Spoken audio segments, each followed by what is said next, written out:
Hello, everyone, and welcome to our conversation today on authenticity infrastructure against mis and disinformation. What's that, for those who don't know what that is? Hi, I'm not sure if we've gone live again, so I'm just going to make sure we're live now and say, hi, welcome everyone to today's RightsCon discussion on authenticity infrastructure. What is that? Who's it for? And what are the benefits and risks? I'm Sam Gregory. I'm the program director at the Human Rights and Video Network Witness, and I'm really delighted to be here to moderate this session with three real leaders and pioneers in this field for what I hope will be a vigorous discussion of how we make sure as we start to build this authenticity infrastructure that it works for all and that it protects and respects human rights. I'm joined by Gabby Ivens, who is the head of open source research at Human Rights Watch and has researched and advocated around OSINT, data, and authenticity infrastructure for a number of years. Thank you, Gabby, for being here. Also joined by Harlow Holmes, currently the director of digital security at the Freedom of the Press Foundation, and has a long history of working on both tools for verification and trust and working at that intersection of technology, the media, and human rights. And by Andy Parsons, who is a director at Adobe, where he leads the Content Authenticity Initiative. And Andy has a successful history as a CTO and founder in the tech industry. Now, we wanted to start this conversation off, and we're going to hear a number of perspectives on this issue. We're also going to learn about what we mean by authenticity infrastructure for those who are not familiar with this term or for the types of technologies we're talking about. But we also want to leave plentiful time for questions and discussion. To that end, we are first starting with a quiz, and I need to pull up actually the live stream of this in order to be seeing your answers as we ask the quiz. So bear with me as I get hold of that, since I'm in a separate Zoom room. One moment.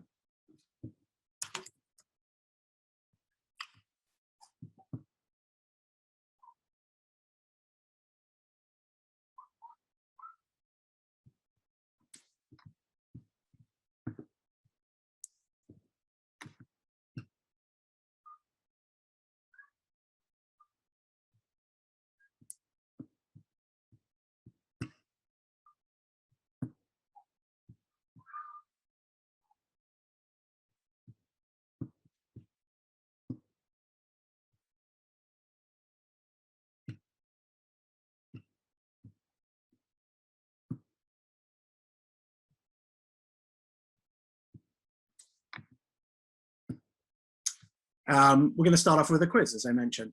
And we are joined, and I should note that Harlow Holmes has some internet challenges and so may drop on and off, but we will consistently try and make sure that Harlow can rejoin us at different points. So let me now share this link.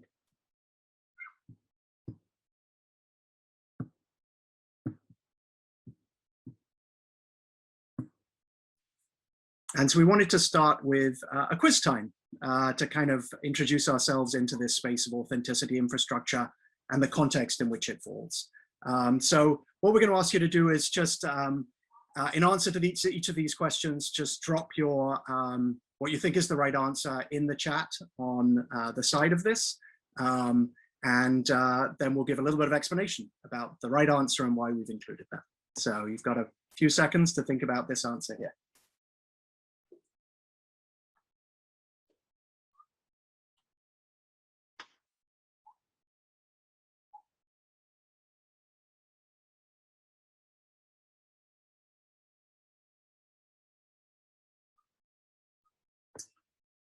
Good. Well, if you got answer B, you were correct. 59%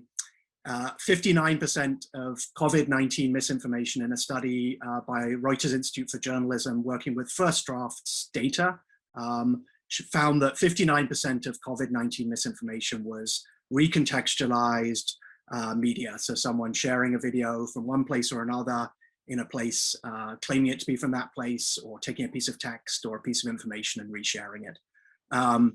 And 87% of the footage or of the samples in this data set were things where the footage had just been maybe lightly edited. So very few of the examples in the COVID data set were fully fabricated video. So one of the starting points in our conversation today is to say a lot of the challenges around mis and disinformation around what at Witness we've called shallow fakes, simply miscontextualize images and video or media from one place to another. So how do we work out where media comes from and how it may have been manipulated or recontextualized or reshared? Our next question.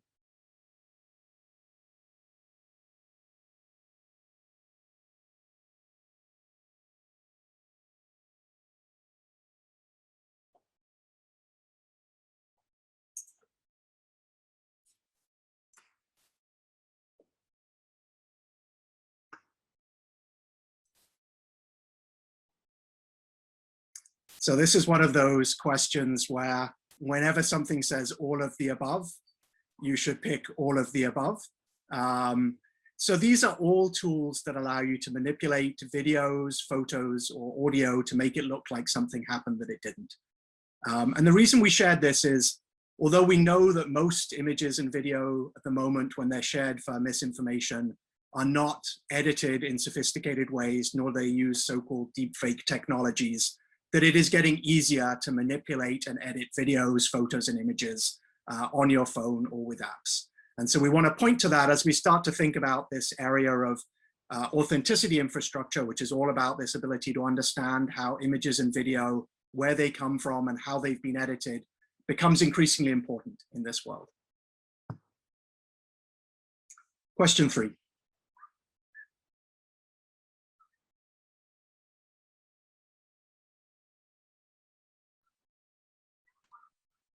I know the answer to that one.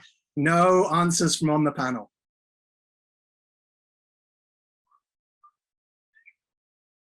So if you got number D as your choice for the app that does not exist here, you are correct. All of these tools are existing tools, with the exception of BelieveCam, that help people take photos and video and add, for example, more metadata, or hash them, or run different checks on the video or photo to see if it's been manipulated. And we asked this question also, particularly in the context of RightsCon, because the human rights and digital rights community has been a pioneer in building these tools, coming out of work on video as evidence. And this is now starting to become a space that is much more broadly available, much more commercialized. So this community and the RightsCon community has really been a part of starting this process of thinking about how do we better understand whether videos and photos have been manipulated. So BelieveCam being the one that is not true here.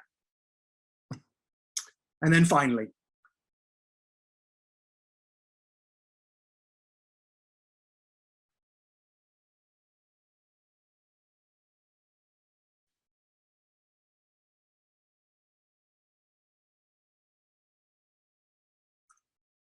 so this is a little bit of a lead into our conversation for today, which is all of these, except the last one, are initiatives that are taking place now. So the Content Authenticity Initiative, the Coalition for Authenticity and Provenance, and Project Origin, not the Traceability Alliance, that's our red herring here, that are starting to think at scale, how do we make it easier for people to understand how video and images have been edited, been changed, been shared across an internet space, and how do we do that in a way that is ethical and human rights respecting. So with that, I want to move us into our conversation. And I'm going to start us off by just providing a little bit of an introduction to the space and then moving into contributions from the 3 speakers here. So what are we talking about with authenticity infrastructure? So we're talking about the idea that we can build a set of tools and infrastructure for potentially capturing media origins, for tracking media edits and manipulations, and for maintaining this information once media is published and shared. And as I said, this community is probably familiar with some of what we might call verified capture tools that have come out of human rights work over the past decade. And these are tools that allow us to add in signals of indexicality, ways to show that an image or video was taken in a particular time and place, maybe add other proof signals from surrounding context, and then typically hash it, maybe notarize it to a third-party service to show that it's not been manipulated and not been changed since that point. You can check whether something is in the same condition. And examples of tools like that are Proof Mode from the Guardian Project and Witness, Eyewitness to Atrocities from the IBA, and commercial tools like Cerelay and TruePic. And human rights defenders have been pioneers in building the opt-in tools for this type of work. And I'm really delighted to be joined on this session by Harlow, who is really, I would say, the pioneer in this space in the human rights world, and first started working on this a decade ago in her own scholarship and then work in the community. And more recently, and I want to now move this from those niche tools towards where we're coming to these days, there has been a growing momentum, I think, driven by concerns around misinformation and disinformation, to thinking, how do we start to think about these tools being more broadly available? And in what form should they be more broadly available? And one of the reasons Gabby Ivens is on this panel is because a couple of years ago, Gabby, as a Mozilla fellow at Witness, collaborated with Witness to develop a foundational report called Ticks or It Didn't Happen, which talked about the key dilemmas as we move from niche in this space. So niche being only a few of us use these tools to gather war crimes evidence or evidence of state violence, to mainstream, that any citizen journalist, any creative person, anyone using the internet might be able to use these tools to better confirm what has happened, or as a consumer to better understand a piece of media when they receive it or when they view it or when they share it themselves. And so what we've seen in the past 18 months, and it was the reason we convened this panel together at RightsCon, is a growing momentum to think about this at a greater scale and as more like infrastructure than niche products. And so I want to point to a couple of those initiatives here. We have the Content Authenticity Initiative, which Andy is here to talk about, which is an initiative that was kicked off by Adobe, the New York Times, and Twitter around 18 to 20 months ago, towards the end of 2019, really starting to say, can we talk about these questions? Can we come up with a way that is multi-stakeholder to build approaches here that will serve many different interests? Witness has been pleased to be part of that initiative since very close to the start. Of course, pushing for many of the values and concerns that come out of a human rights and a digital rights community, and come from looking at this from a global perspective and looking at it from perspectives of where citizen journalists, human rights defenders, and ordinary people are at threat from repressive governments, are concerned about data surveillance. How do we make sure these systems really work for that? Other approaches in this area, which we'll touch on just to give you some names so you have in your head. We also have the Coalition for Content Authenticity and Provenance, which is an umbrella coalition that is currently working on standards in this space that includes many of the same companies like Adobe, Microsoft, media companies like the BBC, as well as hardware companies or chip companies like Intel and ARM. And so particularly delighted to have Andy here as one of the people who's really kicked off this, this thinking and this development of approaches to standards in this space. And I want to end at this point and just note that I think we hope that this conversation will be one that you can contribute to and that you may want to be part of going forward. As Witness, we've seen both the tremendous potential of these tools as niche tools to prove evidence, to combat misinformation. And we see the potential in these tools at scale to be tremendously beneficial to help people understand their information ecosystem. At the same time, and Gabby will talk about this in her discussion, and we'll hopefully go into this in the questions, obviously there are significant dilemmas in building this type of infrastructure. Whose voices might be accidentally or deliberately excluded? How do we protect the privacy of people who may be vulnerable if identity is correlated to media? How do we think about technological exclusions because of technological capacities worldwide? How do we think about issues of how governments, particularly in the current spate of fake news laws globally, might exploit infrastructure like these if we're not careful? So it's with those questions in mind about how we build an optimal future around these authenticity infrastructure that serves as many people as possible, but looks also at this lens of threats and abusability that is incredibly important to this community here and globally. How do we do that right?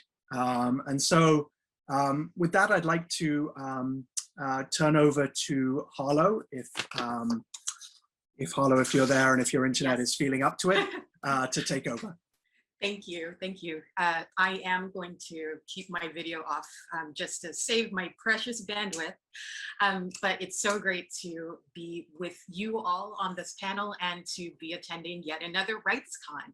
And I think this might be like, I don't know, my like 7th RightsCon or something like that. So very happy to be amongst friends. That was a really, really concise introduction to, the state of these technologies as they are today. And we have, as Sam said, come a very, very long way since when we first started out, but also there's so many like challenges on the horizon as these ideas, grow and are like popularized and are more realized and in people's hands as a viable technology and a viable solution to a lot of these problems that we've been facing for so long. So I am the Director of Digital Security at Freedom of the Press Foundation, and it's been, a number of years since I've actually dug into the building these technologies. I like to say that I make a lot less stuff nowadays. Nowadays, I break a lot more stuff. So I'm from a technological perspective, as I'm looking at, a number of these apps and the infrastructure around them, I definitely do have some questions based off of the lessons that I had learned as a tool maker. And also, and I think most importantly, because everyone else on the panel will definitely discuss a lot of these technologies in more depth. Most importantly, I think it's important to consider what it means on a fundamental level of trust, especially as misinformation and attacks against the press and its credibility come from all sides, increasingly, not just governments, but perhaps private corporations who want to retaliate, or even other citizens who feel that the news itself is untrustworthy. So a little bit of background about the challenges that I face technically and why that dovetails quite nicely into like the quote unquote softer challenges that I'm seeing nowadays has to do with just integrity of these particular platforms. So in order for an app on a smartphone to gather up nearby Bluetooth and light and atmospheric pressure and latitude and longitude and all of the things that are baked into a lot of these software, the devices themselves have to be trustworthy, and that actually poses a huge problem at scale because we can talk about the challenges on an iPhone in a moment, but like in the Android ecosystem, which is so diffuse, there's so many different devices at a variety of different price points, and a lot of people are going to be going out there equipped with an app, but have a phone that does not have the capability of securing that data or maintaining that any of the data it takes is actually correct. And so knowing that these challenges were out there, we worked very, very hard.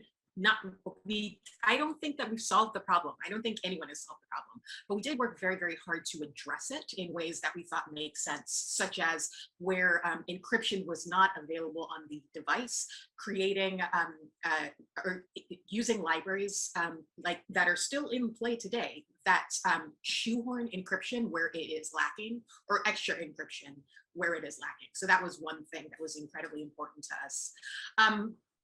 And also, that said, all of the encryption in the world, all of the signing and like the public key, private key store, and all of that, which are important to have. Once again, they fall down to whether or not the device itself can handle it. And so I do want to underscore that as we go into any of those initiatives. iOS is a totally different beast. So initially, like Proof Mode and Informacam and Camera V and all of these different iterations of it are designed to as an engine that runs alongside the native onboard camera app or like video app that you're using, whichever video app that might be. And then packages that data into the media itself, or allows you to at least export it and send that data signed and verified alongside of the original media. That's a very, very hard feat to achieve on the iPhone platform, just because Androids and iPhones are built differently. And there are a lot more safeguarding properties on an iPhone that would prevent developers from successfully or meeting Android in feature parity along those lines. And actually, one thing that I think is interesting is the attempt that the partnership between Google and Apple towards the beginning of the pandemic in order to create APIs that are interoperable, that actually contains or generates information in a uniform way across whatever platform that you use, which is the first time that I saw an attempt where we had parity. And so I think in the future, developers are going to have to approach development using that model rather than just rolling your own and expecting it to be credible, because credibility does matter, especially when you want people on the social media content desk receiving citizen video or eyewitness video or whatever, or media of any kind, to put their stamp of approval on it. And finally, we have to also remember that so much of media making and so much of journalism takes place and is consumed over the platforms, meaning like Facebook and Twitter and all of the other ones. And historically, before for your own privacy, for their own aggressive acquisition of data, when you upload user-generated content to any of these platforms, they do strip that metadata out. And so it would actually take cooperation on behalf of the platforms to come to an understanding about what to do with verified metadata attached to content as it comes in. And at this point, I don't know if that's even something that's on their horizon, and what those collaborations between ultimately competing tech giants would look like. And finally, the sad bit is that when the New York Times or AP or Snopes or whatever posts a picture from verified or not or whatever, and then they just put their stamp of verification on it, whatever that looks like in the actual experience of using those apps. If people do not fundamentally have faith in those in the press and what those organizations represent, doesn't even matter. And that's kind of the sad state of things. So we also have to work on trust in our press institutions in order for this to finally work the way that we want it to. And that's it for me. Thank you, Harlow. Lots for us to think about and to talk about in our discussion as well there. Thank you. Gabby, can I pass over to you now? And I encourage folks, please add questions in the chat. We'll have hopefully an opportunity to incorporate some of those questions towards the end. So please feel free to drop them in and use the chat function. Thank you. Great, thanks. Thanks, Sam, so much for organizing this and bringing us all together. And yeah, for everyone who's joining, it feels strange not seeing you and not knowing who's here. But yeah, I really appreciate anyone's interest in this topic.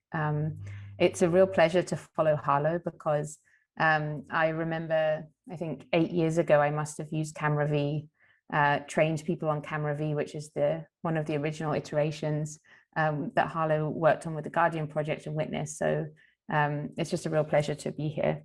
I wanted to use my time to talk about how, sorry, my name's Gabby Ivens.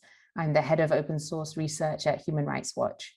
And a large part of my job is thinking about how we use videos and photographs of human rights violations in our research. So I wanted to use my time to talk about how we use visual material and why this is such an issue, and then to talk about the authenticity infrastructure questions that Sam mentioned at the beginning. So typically, when we're documenting human rights violations, and this is probably a similar workflow for journalists as well, we're going to get videos and photos sent to us in different ways.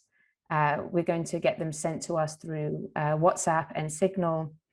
We might find them on social media platforms, or we might be sent them directly through a transfer, like a Dropbox or Google Drive, or through email. And all of these different platforms and ways that we gather this data changes the kind of metadata that's attached to it. So as Harlow said, social media platforms on the whole will strip metadata. WhatsApp and Signal, depending on how you send it, but for the main part, will strip the metadata. So we usually get videos and photos that have been compressed by social media platforms, by WhatsApp, that we're having to try and work out where the location of the videos, the time they were taken, and a number of all the classic kind of who, what, where, how, when questions. And this is extremely time consuming. So as Sam mentioned, it's essential that we verify this content, as a lot of information is miscontextualized, in order to find all of this kind of key information of the violations that we're documenting. But this takes time, it takes resources, both kind of skill-wise, but also just time. And in the current climate, I do think that we've always worked with misinformation and disinformation, but I think that there has been a change in the terms of scale and speed that information is shared, which brings additional pressures in the kind of time that we have to do this, to analyze this kind of material. So we're also working in an environment where there's higher stakes to get things right. And as Harlow mentioned, there's less trust in institutions, including human rights organizations. So we have this huge amount of valuable information through videos and photographs, and we use them in many of our investigations, but they also come with these huge stakes. So the idea and the concept of having videos and photographs where you have more data attached to them, where you're able to see the provenance, the location, the date, is extremely exciting for people that do the work I do. It has the potential of reducing huge amounts of work that we do to produce more research in a quicker time frame and be more accurate. So that's why I'm really interested in these tools from a practitioner's point of view. But then I also, and this leads for the research that I worked on with Sam at Witness, where we looked at the threat itself, which is synthetic media, kind of a rise of deep fakes or inauthentic media. But then we also looked at the response to this threat, which could then become a larger or a different threat itself. So this is the kind of framing that we looked at this, where we started to think, if this was embedded within our infrastructure, who could participate in this? What kind of society was it also encouraging in terms of trust and media that people were able to trust or being asked to trust? Who's storing this data? What about the privacy implications of having people's locations or other information attached to media? Who can decide what media can be trusted? What is an edit? What's a malicious edit?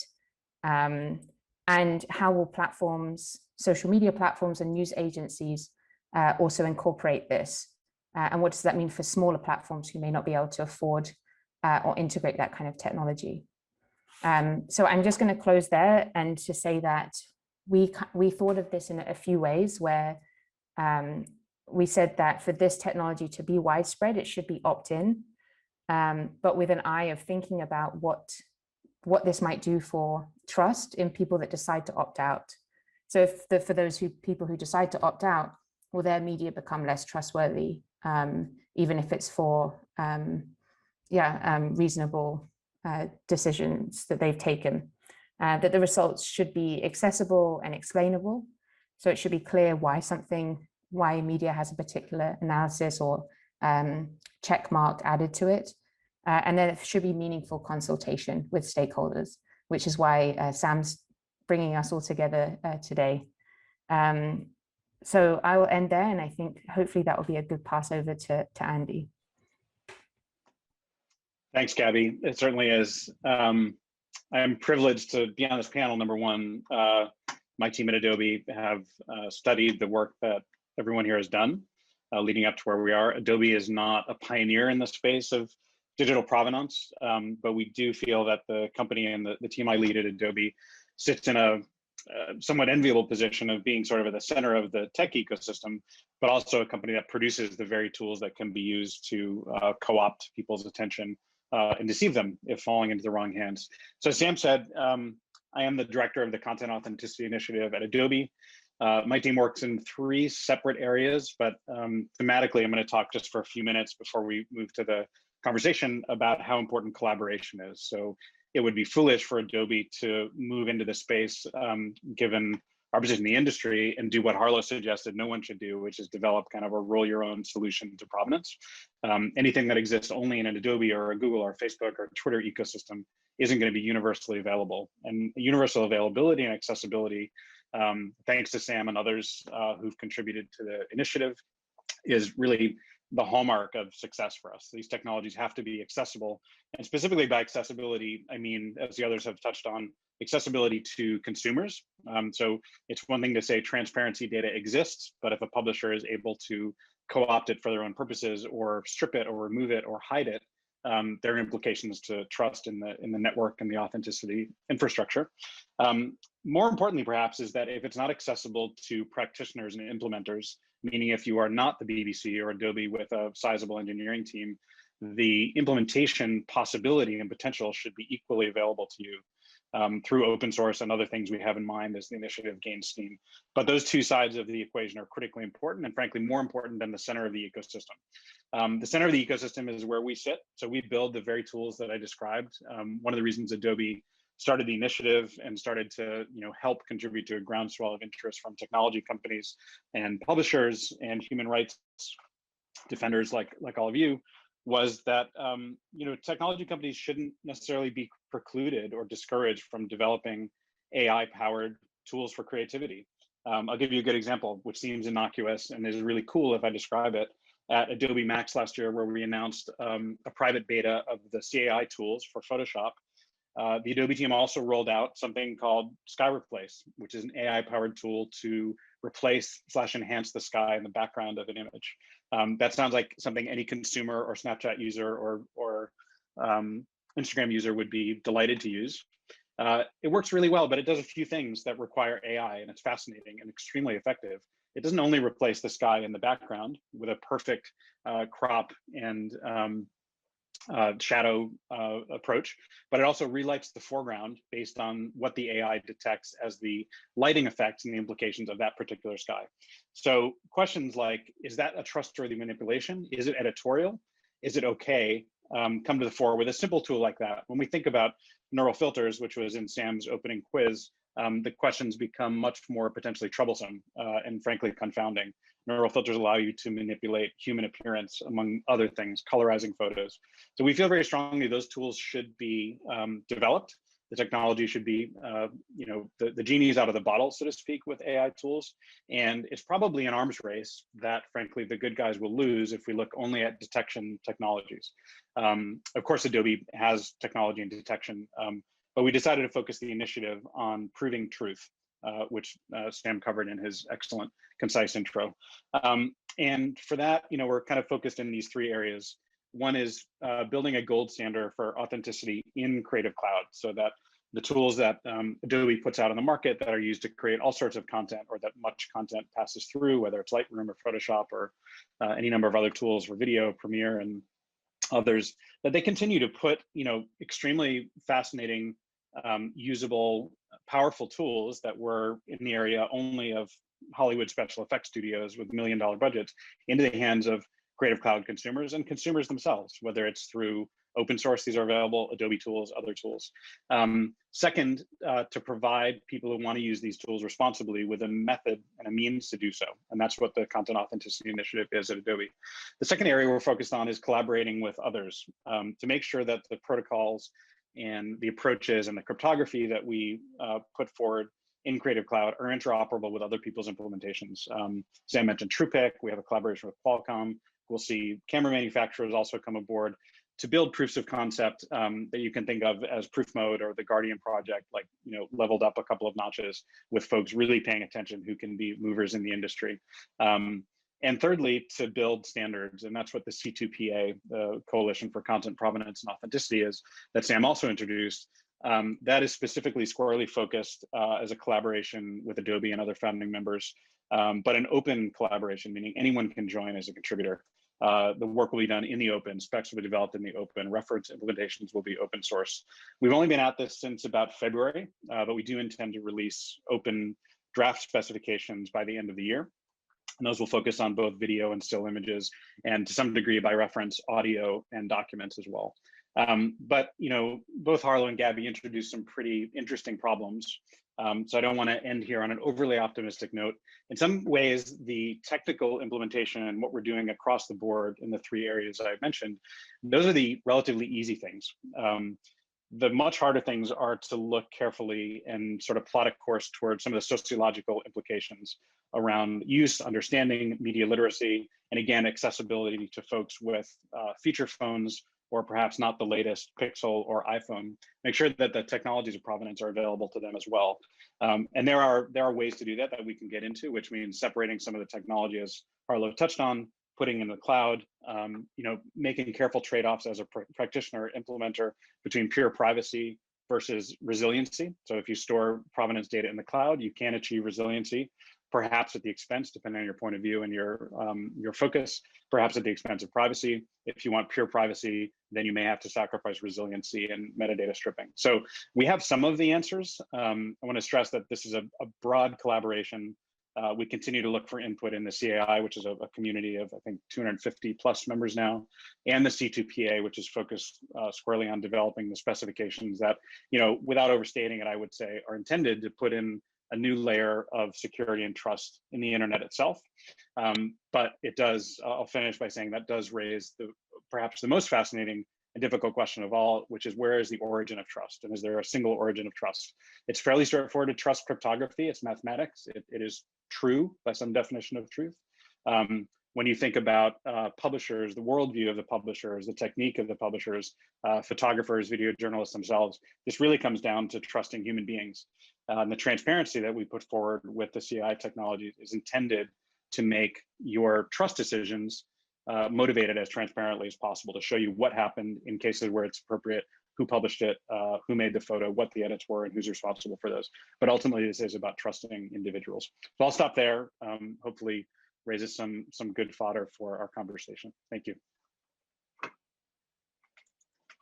Thank you, Andy, and thank you, Gabby and Harlow. So I would encourage folks, if you've got questions, please drop them in the chat. We'll keep you a watch. What we're going to do now is do a round of questions to each other. A burning question that's top of mind for each of the panelists to one of the others. What is it that you really want to ask to one of your co-panelists about what they've just said, or what you're worried about, or what you're hopeful for?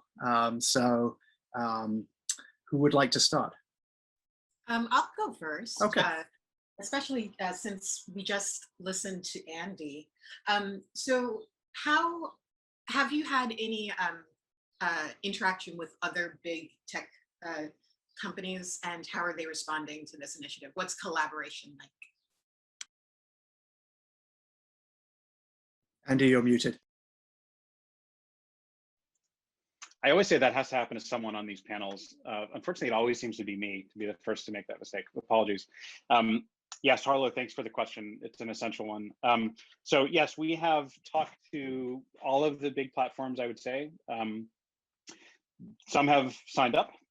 We've been working with Twitter since the inception of the CAI, and Twitter is now an official member of the C2PA standards work. The same goes for the BBC and the New York Times and others. So in terms of what you would regard as pure big tech and the elephant in the room, perhaps other social media platforms, those conversations are ongoing. And I would say, without exception, there's broad enthusiasm for the techniques of provenance. So we've been at this for a little over 2 years. And I've personally seen a bit of a change in the tenor there. Not that folks weren't a fan of provenance technologies to begin with and authenticity infrastructure, but that there was, perhaps more hope and optimism around the end game for detection technologies. And I think we've seen, whether it's the US election or COVID or what's happened in Europe and Southeast Asia, I think we've seen a degradation in the ultimate faith and confidence that pure detection technologies and forensics will be sufficient. They're important, but they probably won't be sufficient in the long term to prove truth and engender trust in any content. And therefore, all of them, and Adobe included, are focusing their attention to proving what is provably true through provenance. So I would say, direct answer to your question, broad enthusiasm. It's early days. I'm very optimistic that all of the platforms will participate in this initiative in one way or another. And frankly, it's of the utmost importance that they participate in the technical standardization process so that the standard itself doesn't preclude any use cases at Twitter or Google or Facebook scale. And that's very important for us. We can take the guesswork out of it by testing, but there are knowledge experts in those companies that we would like to participate. I think in the coming months they will.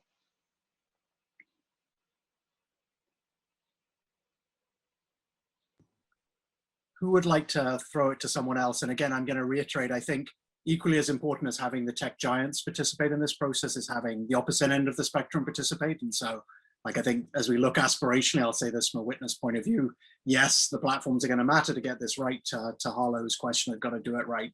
At the same time, very conscious in our community of knowing how the platforms get it wrong sometimes, and how are we thinking about that? How is the voice of civil society and the human rights community in that? So really emphasizing that both Witness and C2PA and CAI are really trying to engage that. You should reach out to those actors if you're interested in trying to engage more.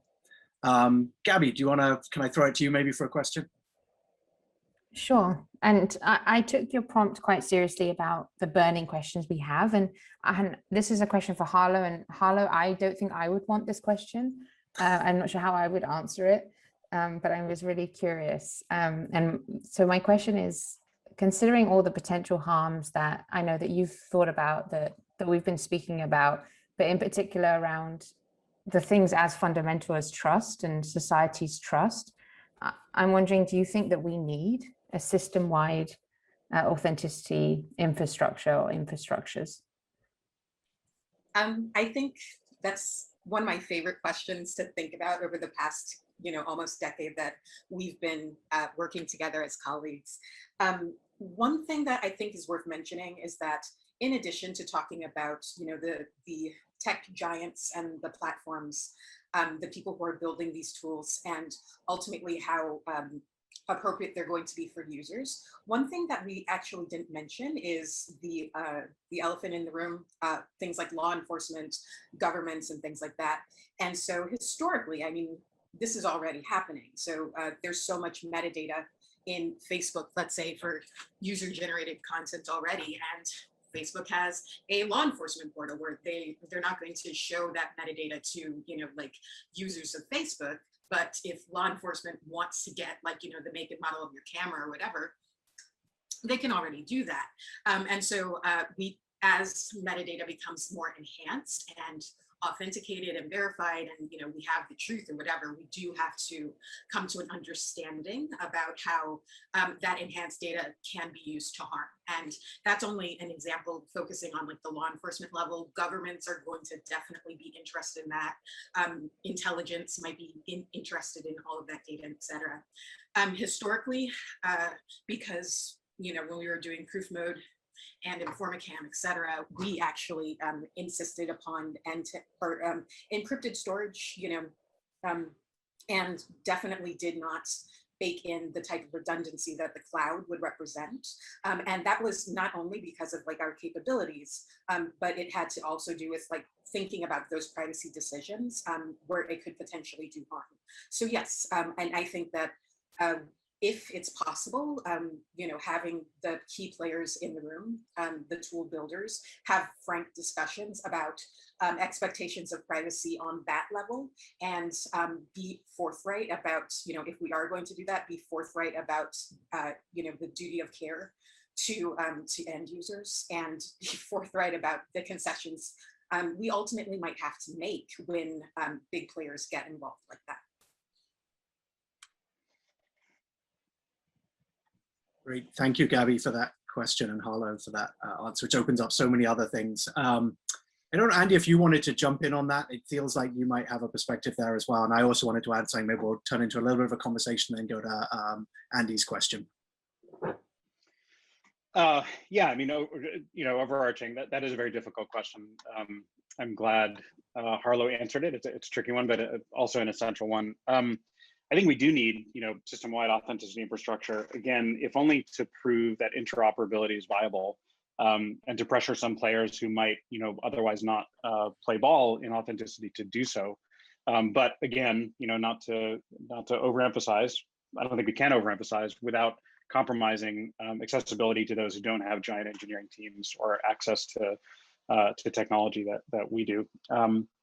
So I really, without overstating it again, I think this is the only path forward. Interoperability, underscoring, levels of trust, depending on where you imbue trust and where you choose to find it as a consumer. And that leads me actually to my question. I think I'll send back to Gabby, which is a tricky one, but Sam, please comment before I do that, if you'd like. Yeah, I will just raise that I want to appreciate Harlow's question here around sort of systemically how we deal with privacy. One of the risks that we've pointed out, and I think it's really important for this community to be thinking about the abusability of systems like this. We make them as robust as possible. One of the things we've been tracking in many of our peers in this community is obviously the spread of fake news laws, the increasing attention of governments to data localization, a whole set of things that have potential risks. And we should be thinking of those things as we design these infrastructures so that we are cognizant of them. So I think just noting that, as well as both the technical questions that Harlow notes about, balancing redundancy and resiliency and privacy in the face of intrusive law enforcement requests, we should also be thinking about this general weaponization and abusability that's happening. And I think that's an important part of the next stages of feedback and discussion on these types of approaches, is really to make sure that those are continue to be central in conversations. Andy, go ahead, your question to Gabby, or to Harlow. I'm not sure who it's to. I think I'd love to hear everyone's answers, including yours, Sam, but in the interest of the exercise, I'll send this one to Gabby. So I think we've all talked about, transparency to some degree or another, with or without using the word transparency. But I think, if you could imagine a world where you could trust content through transparency, any consumer at any moment at the speed and velocity of Twitter, Facebook consumption would have immediate access to all of the transparency. And I think we all know that is not a realistic, viable product to produce, because it could contain GPS information, it could contain esoteric data that people don't even understand, nor should they. But my question is there a notion, or can there be one, of minimum viable transparency from fact checkers to consumers, or directly from the capturer of content, be it a photographer or videographer, to consumers? I hope that there is, and I think we may be approaching it in the coming years, but it's an open question. Can there be minimum viable transparency to imbue the right level of trust in content? Yeah, I really like this as a idea, minimal viable transparency. I mean, it's the first time I'm hearing about it since seeing your question, but I think there's a number of questions within this question, which is also, to what end, and who is processing this information for what reason. And I think a big gap with all of this authenticity infrastructure work is on the more kind of sociology level, or like take actual studies of people and how people consume information and how people make these decisions. And I think that while there have been a number of studies, I think there needs to be a lot more. If we're creating this kind of infrastructure and the end goal is for users to make those decisions, for users to trust in what they're seeing, then I think that there needs to be more emphasis on this question.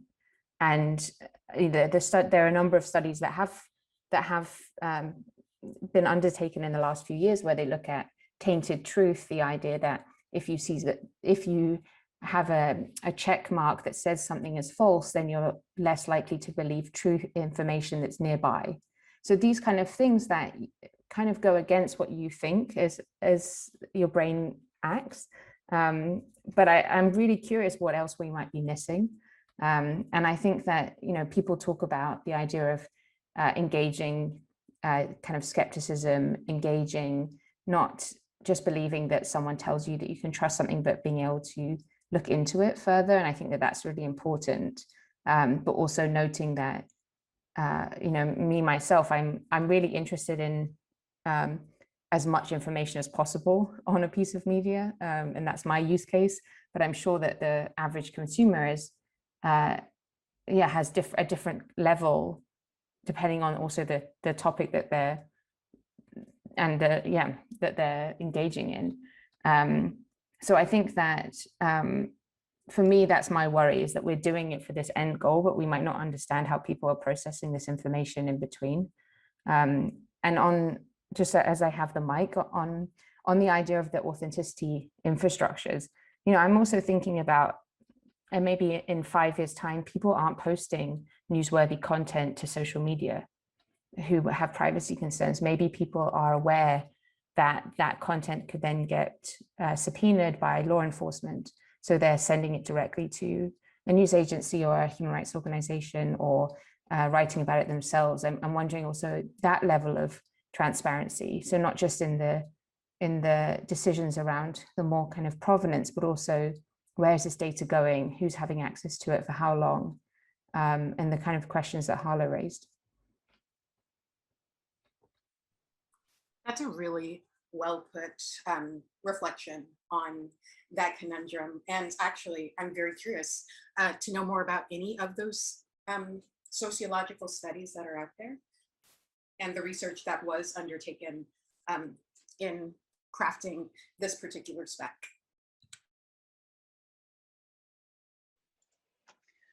Yeah, so I think there's, I'll let Gabby cite other specific resources, but certainly partnership on AI and the work that you guys at Witness did touches on some of the sociological implications understanding.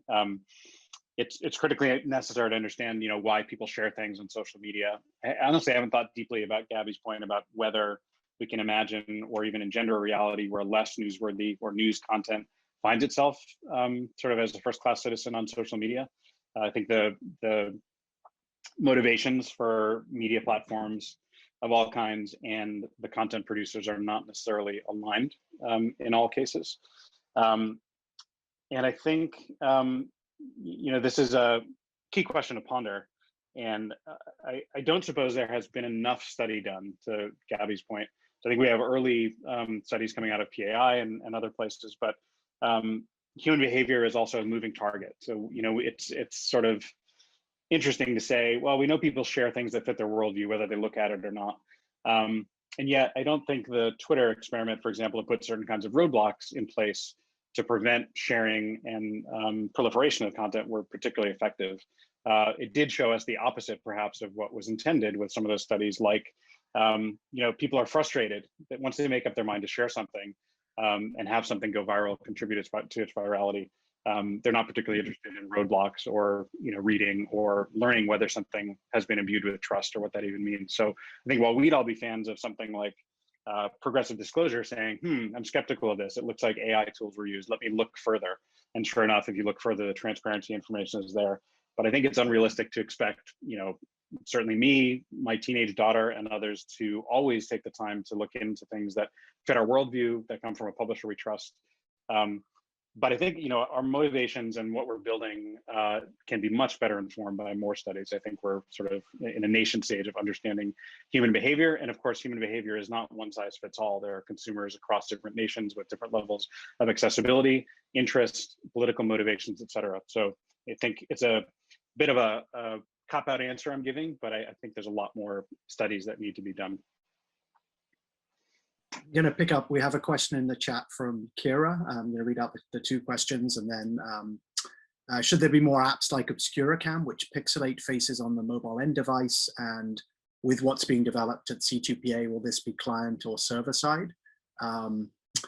On the Obscuracam point, I'll just raise that I think one of the important issues that Witness has raised in these contexts, and it's also come from news entities, is the need to be able to redact information in provenance, right? Provenance is not just a record of everything with no ability to ever delete something.